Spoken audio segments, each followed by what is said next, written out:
Welcome back to people who are joining us again from this morning session, and to anyone who's joining us anew.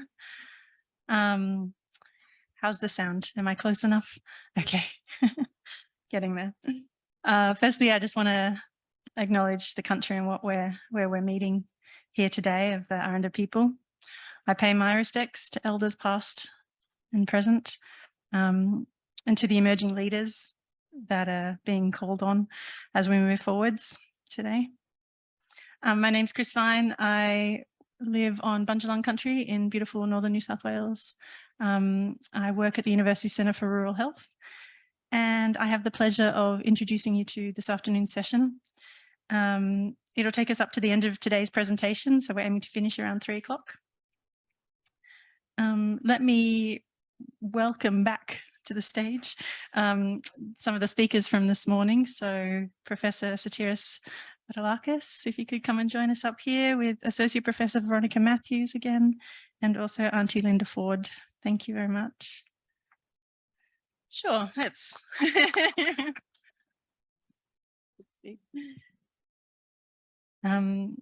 you want to sit on the end, I can help you off stage later. If you want to sit on the end, I can help you off stage later if you need to. Joining them this afternoon are a few new speakers as well. So Dr. Supriya Matthew, if you want to join us up here. Supriya is a Senior Research Fellow at the Marranunggu School of Health Research. Her current research focuses on rural and remote community adaptations to climate change. She leads the Air in Alice project that we'll talk about a bit later, and that's looking to improve environmental health surveillance. Also, Dr. Lisa Stefanoff, you want to come and join us as well? Thank you. Lisa's a Senior Research Officer at Menzies, working alongside Supriya on the Air in Alice study.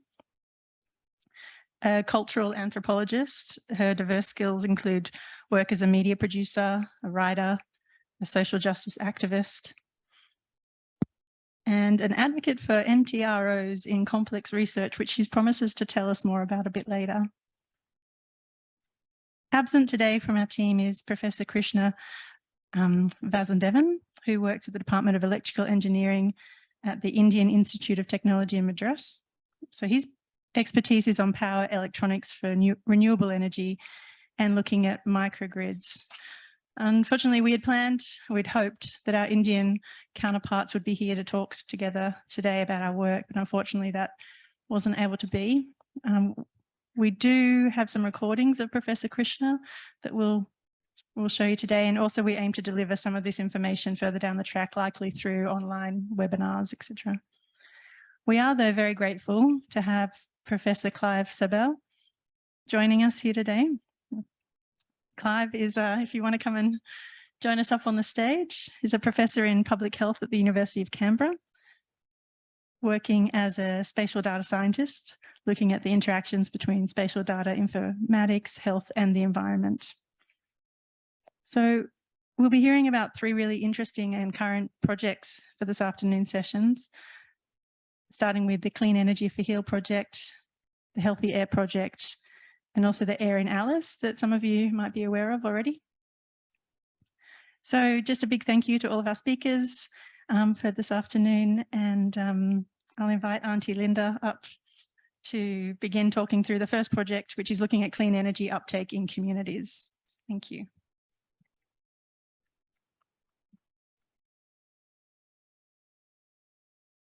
Thanks.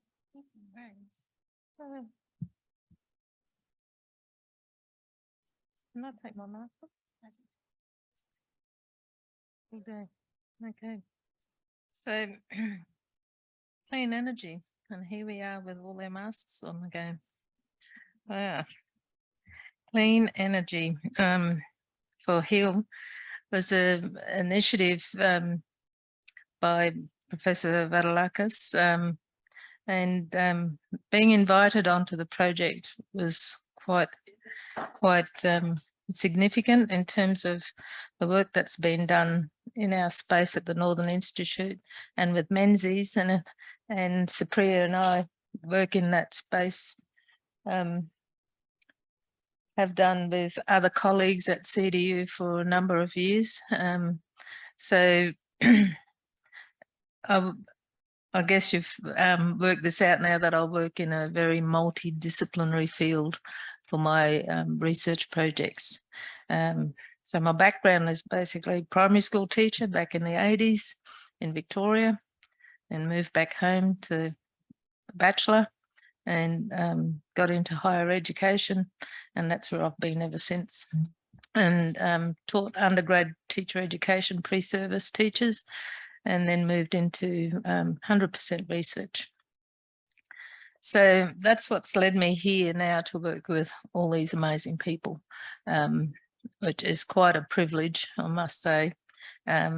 It's very different from teaching undergrad students and marking all those assignments.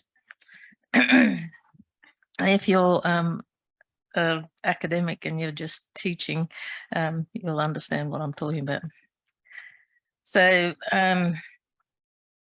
it's important to understand that the clean energy is important for all of us, and more so for Aboriginal and Torres Strait Islander people, as you've heard me speak previously. But some of the stories that I want to tell you now and share with you is about the fires that are happening in the north, and with all the new introduced species of grass and weeds, such as gamba grass and mission grass. And for those that are on floodplain country, which is where I'm from, we've got mimosa pigra, which creates a huge monoculture. All these species were introduced for various reasons. The botanical gardens introduced mimosa pigra because it's sensitive. When you touch the leaves, they close up. So when they feel heat, they close. It's got all these thorns on. And the botanical gardens, about 50 to probably 70 years ago now, maybe even 80 years ago, decided that it was a novelty plant to bring to Australia, to our botanical gardens in Darwin. And from there, of course, it spread. And in its native country, which is South America, it grows 3 foot high, maybe about that tall. And it's got normal predators that will eat it and munch it, weevils and all that sort of stuff back in its own country. But here, we didn't have anything. No pests, no diseases. It thrived. And it grows up to 10 meters.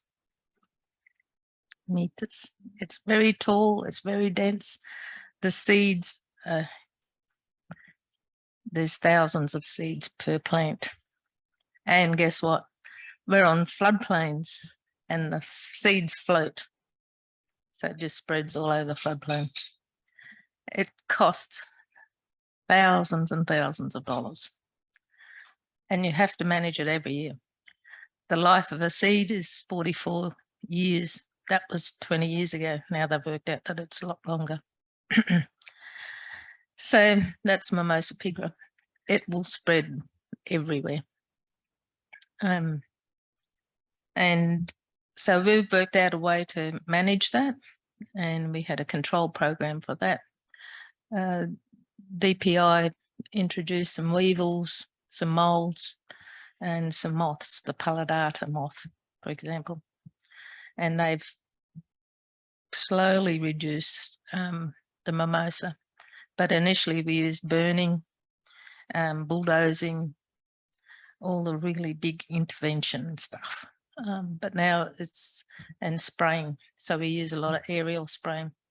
You know the turtle story I told you before? We thought that might have impacted on the turtles, but apparently that wasn't the case. The scientists did numerous tests on the shells, and they thought that maybe it was biological, and it was a virus that turtles get. So that was the end of that investigation, that particular incident. And because of the floodplains warm, as the water was receding, they think that the water got really warm and the turtles just incubated this disease and bacteria, and it just flourished in the turtle population. So that's that story, but that impacts, if we were still living naturally like a lot of remote communities do and depend on that source for their iron intake, is did you know that a turtle, one turtle liver, just a slice, a bit like pate, is the equivalent of eating one whole cow.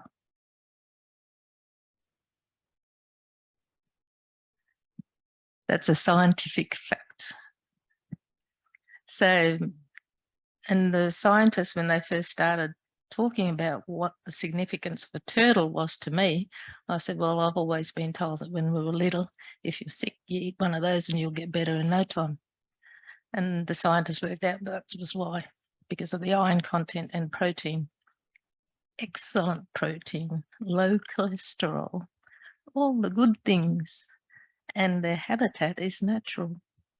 So why don't you eat turtle?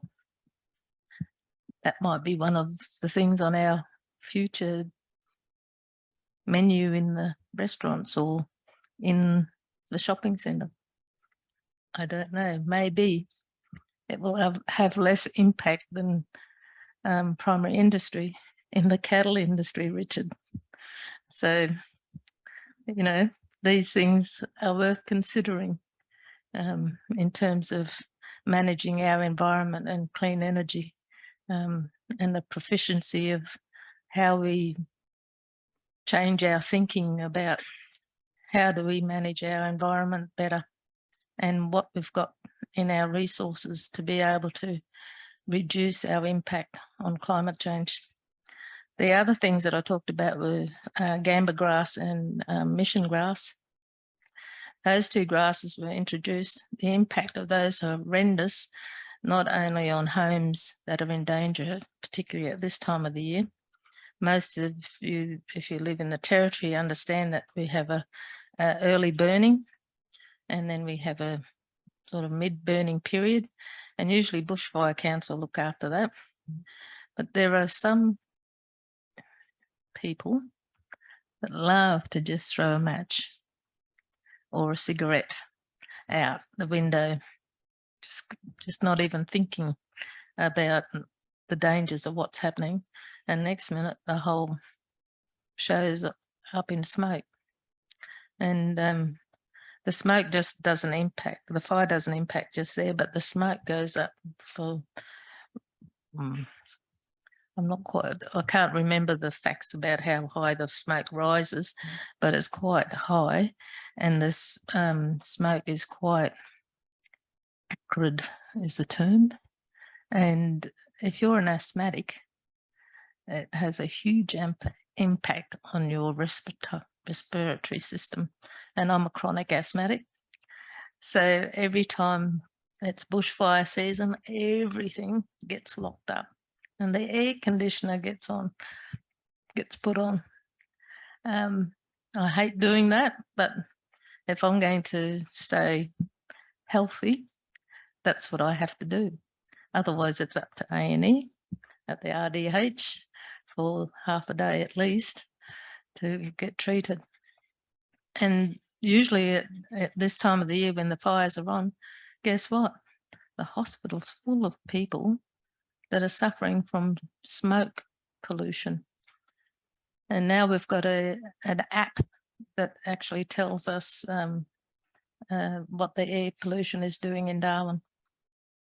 So for about 2 weeks, we had fires all around the city and just out of Darwin in the rural areas. And I had an asthma attack, which lasted for a couple of weeks.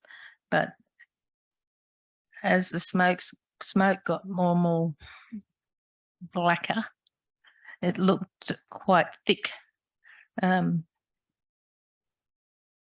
the inner city area. And yeah, it was pretty bad. And there were lots and lots of people lined up at A&E trying to get treated. It's absolutely horrific. And I don't know how many of you have drowned in water before, but that's what it feels like, or when you get water up your nostril when you're swimming. And it's very scary, and you start to get panic stricken and you hyperventilate, and then the next minute you're not breathing, and it's horrible. So how do we educate people about fire and managing what they're doing is a question that most people in the Bushfire Council have been asking in government. But it happens every year. How do we prevent that? That's such a simple question. What's the solution to that? So they're things that researchers work on. That's what policy people work on, but they still haven't found an answer. So so when we talk about cleaner energy in terms of diesel and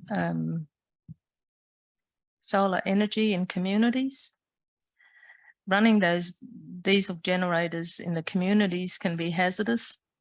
You heard about the access, but it's so cost effective for all our mob out in the bush to be able to put generators in and hook it up to the system and use diesel to run it. To get solar power in, you have to get grants, and writing grants is problematic because most of our mob are not literate enough to be able to do that, and you have to get 3 quotes about how much the generators cost or how much solar panels cost and all this sort of stuff, and a lot of people don't have those skills. So